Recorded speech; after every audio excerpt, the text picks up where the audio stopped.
basic thing I think about is when I'm trying to work in a Kubernetes cluster, if I just download a Debian image or an Alpine image or any image, it doesn't have any of the DevOps tools that we need pre-installed. I have to go and install them. Hell, half the time I have to install curl, right? So this is just Alpine or now Debian image preloaded with all of the DevOps tools we use every day.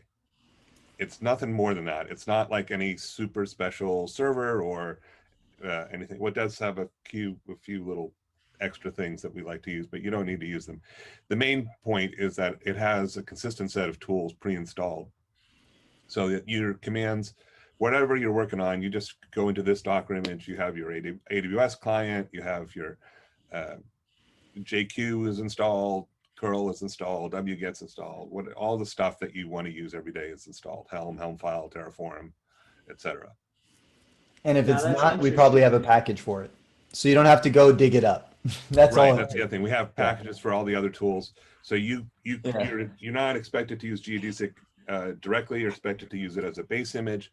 You create your own Docker image where you add the other tools that you want from our packages repo or any other way that you want. And then you have your own custom toolkit, which you can just download and use anywhere.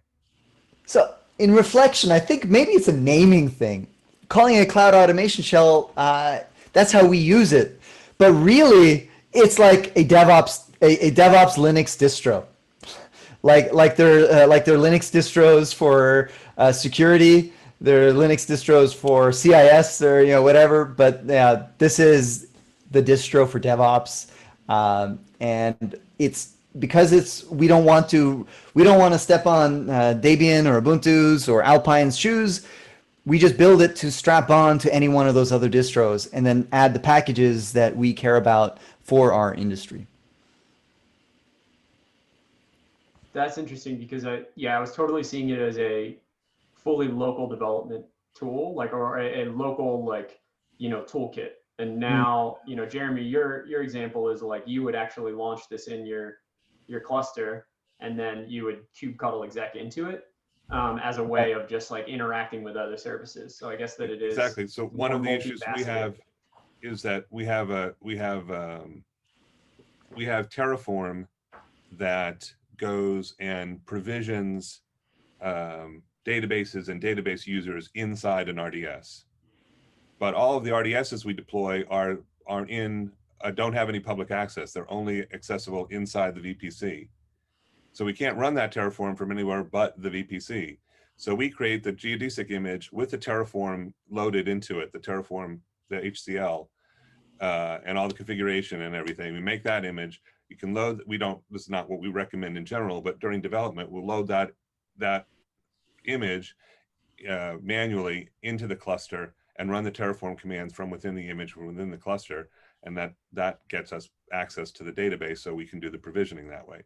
Normally we would do that as part of a CI/CD that also is in the cluster, or like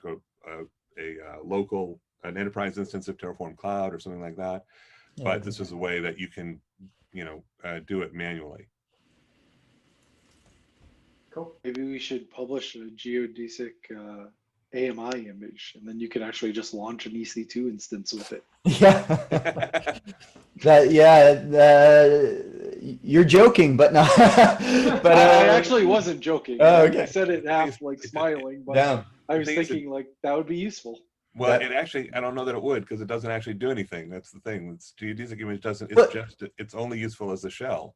Right. But a bastion server into it, and then do all the stuff you need to do. Yeah. As a bastion server, admin server, something like that. Yeah. As a bastion server is what I was thinking when you said it. Me too.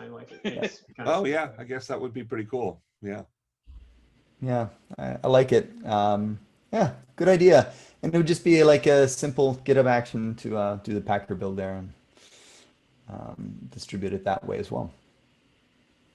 Especially now that we can have the Debian base, that would be nice. Yeah.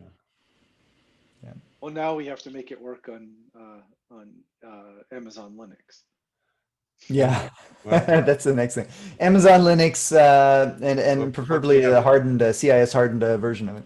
Yeah. Once we have the CentOS support, right? Yeah, Amazon then it's Linux should easy. be pretty straightforward.